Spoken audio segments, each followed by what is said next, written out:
11 muaj shejtani mallkum, veset e ndryshme, ignoranca njerëzore, bot kuptime të tmerrshme, gati njeriu pa e han njeriu. Për pak lekë kësaj bote kemi përborx ta vrasim njëri tjetrin. Jemi duke i shitur mend njëri tjetrit kush ka më shumë, kush e ka makinën më të bukur, kush e ka numrin e llogarisë më të fortë dhe më të fuqishme. Kemi dalë nga binaret e krijimit për cilin na krijoi Madhi Zot. Musliman jo musliman, besimtar jo besimtar, bëjnë gabime të tmerrshme, jashtë qëllimit për cilin Zoti krijoi njerëzimin.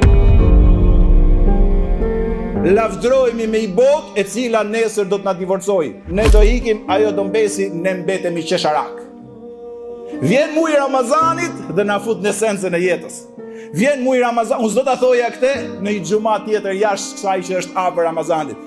Ramazani është muaj i cili çfarë i bonte pejgamberit? Alayhi salatu wassalam, është jashtë çdo lloj kuptimi të vogël njerëzor, është kuptimi i madh. Pejgamberi alayhi salam ka qenë njeriu më i mirë që ka pa toka.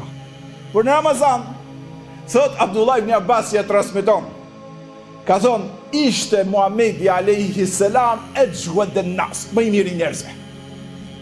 Wa kana, shive çfarë përshkrimi se njerëzit e ditur, për këtë që po flasu që e ka transmetuar është quajt deti diturive islame.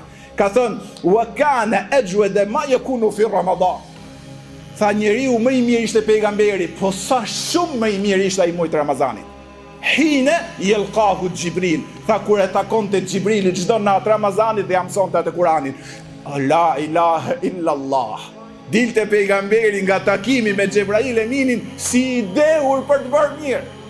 Nuk e imagjinoj dot, më futem, po nuk po kur e shikoj këtë transmetim ose jetën në Ramazan, çdo natë i zbriste Xhebrail Emini e takonte dhe ja mësonte Kur'anin më thellë, se Xhebrail Emini zbriste gjithmonë, po kur e urdhëronte i Madhi Zot në Ramazan specifikisht çdo natë. Dhe i fliste për Kur'anin dhe pejgamberi dilte dhe donte çfarë? Vetëm donte mirë. A don ta kuptosh se shif këto që bëjnë keq sot. Si mban dot me bë keq. Si mban dot me vjedh, si mban dot me vra, si mban dot me bo zullum, si mban dot me i përballu mos me ta mor lekun. E kundërta kësaj, kur dilte nga ai ishte gjithmonë më i miri i njerëzve, por në Ramazan thot, ai ishte si erërat mbarsuese. Ke parasysh një herë kur vjen furishëm, i furishëm ishte pejgamberi në vepra të mira. Në veçanti në Ramazan, pra dhe pejgamberi njeriu më i mirë që pasi përvaqja botërore, në Ramazan u bonte shumë më i mirë se ç'ishte përpara. Ai kishte shansin me taku Xhebrail Eminin, ne kemi shansin me lexu librin që i zbriti Xhebraili nëpërmjet Zotit gjithësisë.